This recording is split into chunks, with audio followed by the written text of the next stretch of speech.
Shalom, selamat malam Bapak Ibu Saudara-saudari yang dikasihi oleh Tuhan. Mari kita mempersiapkan hati dan kita berdoa sebelum mendengarkan renungan firman Tuhan. Bapa kami yang bertata di dalam kerajaan surga, saat ini hamba menyerahkan untuk pemberitaan firman-Mu. Pakailah hamba-Mu yang lemah dan terbatas untuk boleh menyampaikan kebenaran firman-Mu. Hanya di dalam nama Yesus Kristus hamba-Mu berdoa dan bersyukur. Amin.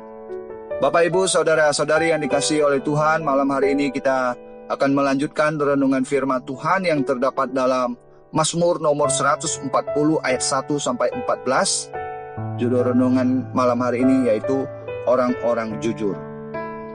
Pada malam hari ini saya akan membacakan ayatnya yang ke-14 yang berbunyi demikian. Sungguh orang-orang benar akan memuji nama-Mu, orang-orang yang jujur akan diam di hadapan-Mu. Dalam kehidupan sehari-hari kita seringkali mendengar orang berkata, zaman sekarang ini mana ada orang jujur akan hancur. Demikianlah kejujuran seperti barang langka dan teramat mahal harganya sekarang ini. Nabi Mika pun mengeluhkan hal yang sama. Dalam kitab Mika pasal 7 ayat 2-3 katakan, orang saleh sudah hilang dari negeri dan tiada lagi orang jujur di antara manusia. Mereka semuanya mengincar darah, yang seorang mencoba menangkap yang lain dengan jaring, tangan mereka sudah cekatan berbuat jahat, pemuka menuntut, hakim dapat disuap, pembesar memberi putusan sekehendaknya dan hukum mereka putar balikkan. Bapak Ibu yang dikasihi oleh Tuhan, kadangkala tuntutan ekonomi, seseorang mengorbankan nilai-nilai kejujuran dalam hidupnya.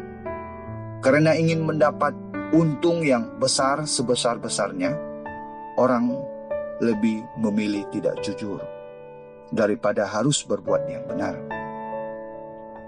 Arti kata jujur adalah lurus hati, tidak bengkok, tidak berbohong, tidak curang. Jujur berarti sekali ya, tetap ya, atau jika tidak, ya tetap tidak. Sedangkan lawan dari jujur adalah dusta atau bohong.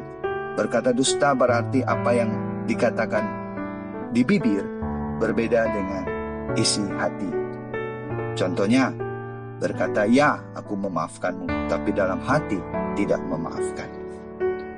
Alkitab dengan jelas mengajarkan dalam Injil Matius pasal 5 ayat 37 katakan, jika ya hendaklah kamu katakan ya, jika tidak hendaklah kamu katakan tidak. Apa yang lebih daripada itu berasal dari si jahat.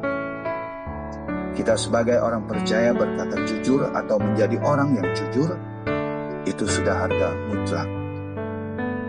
Kalau dalam hati tidak, tetapi yang keluar dari mulut ya, berarti itu sudah tidak jujur. Contohnya, kita bersaksi dusta, berbohong, tapi kita jawab tidak, padahal sejujurnya ya. Maka itu kita sedang tidak jujur, kita berbohong. Alkitab dengan jelas menyatakan bahwa dusta adalah sifat dan perbuatan dari si iblis. Yohanes pasal 8 ayat 44 katakan, iblislah yang menjadi bapamu dan kamu ingin melakukan keinginan-keinginan bapamu. Ia adalah pembunuh manusia sejak dan tidak hidup dalam kebenaran. Sebab di dalam dia tidak ada kebenaran. Apabila ia berkata dusta, ia berkata atas kehendaknya sendiri. Sebab ia adalah pendusta dan bapa segala dusta. Kalau kita tetap saja berdusta, berarti kita sedang mengikuti teladan dan jejak dari si iblis. Bapak, Ibu, Saudara dan saudari yang dikasihi oleh Tuhan, mari kita berusaha berjuang dengan hikmat dan kuasa daripada Allah untuk selalu berkata jujur dan benar.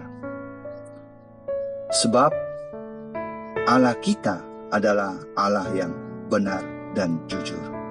Amin. Mari kita berdoa.